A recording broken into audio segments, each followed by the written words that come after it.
Con su venia, Presidenta. Adelante.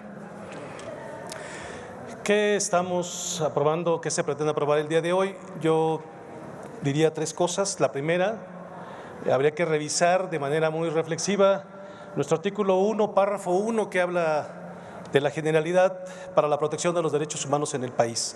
Ese es el principal elemento, creo que hay que reflexionar y en el que habría que estar discutiendo. En el mismo artículo 1, pero párrafo tercero, voy a dividir en dos partes este párrafo.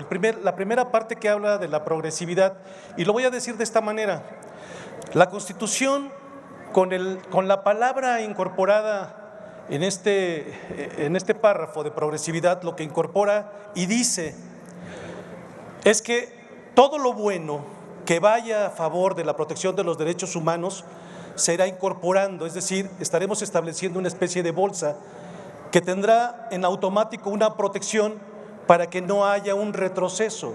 El concepto de progresividad significa que ya no podemos regatearle a la Constitución lo conseguido en términos de protección de los derechos humanos, pero no termina en la Constitución.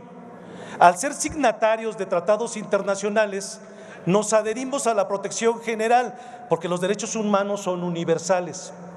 Y en este sentido, los tratados a los que hemos signado nos obligan a respetar no solo los derechos humanos, sino la progresividad de los mismos, porque la bolsa alcanza a esa población, es decir, son universales. Ese es el primer asunto, de no regatear, de no retroceder.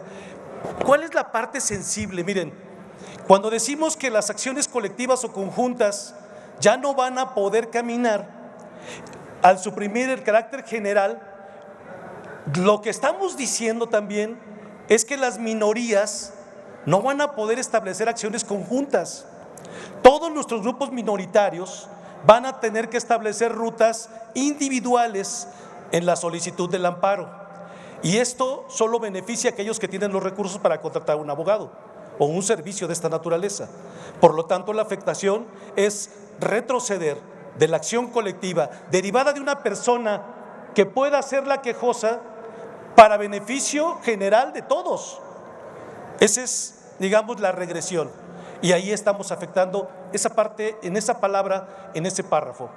La otra parte que nos dice, nos señala con mucha claridad que hay dos tipos de obligaciones: la obligación de respeto y la obligación de garantía.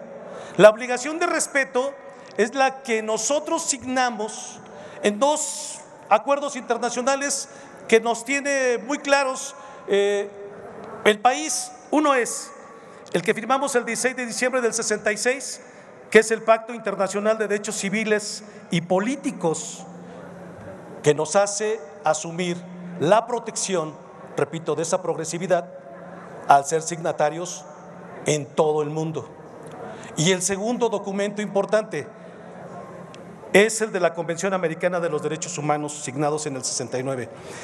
Estas dos instituciones seguramente el día de mañana harán o tendrán que hacer un pronunciamiento por la regresividad en la que estamos nosotros tratando de aprobar hoy este asunto que tiene que ver con este asunto del amparo en México, que no ha sido único y que ha ido modificándose, pero nunca en detrimento de lo que hoy se pretende hacer, que es reducirle parte de su importancia. En las obligaciones que tenemos de garantía existen tres elementos fundamentales: el derecho o el deber de prever, que es revisar que no haya vulnerabilidad en los derechos humanos; el derecho para investigar, ese es otro deber que prevé la garantía; y por último, lo que conocemos como el deber de subsanar el daño que exista en esta garantía. Entonces, esos dos, el respeto y la garantía, en este párrafo tercero ilustran perfectamente bien el retroceso que este dictamen pretende hacer en la ley de amparo. Y de veras, compañeros, yo creo que el día de mañana no es un asunto de carácter nacional, es un asunto de orden internacional de protección y cobertura a todo lo que ensanche la protección de los derechos humanos en el mundo. Va en esa bolsa, pero no solo en el país, sino a nivel mundial. Mañana seguramente, insisto, tendremos un pronunciamiento de organismos internacionales por este retroceso. Es cuanto, Presidenta. Muchas gracias.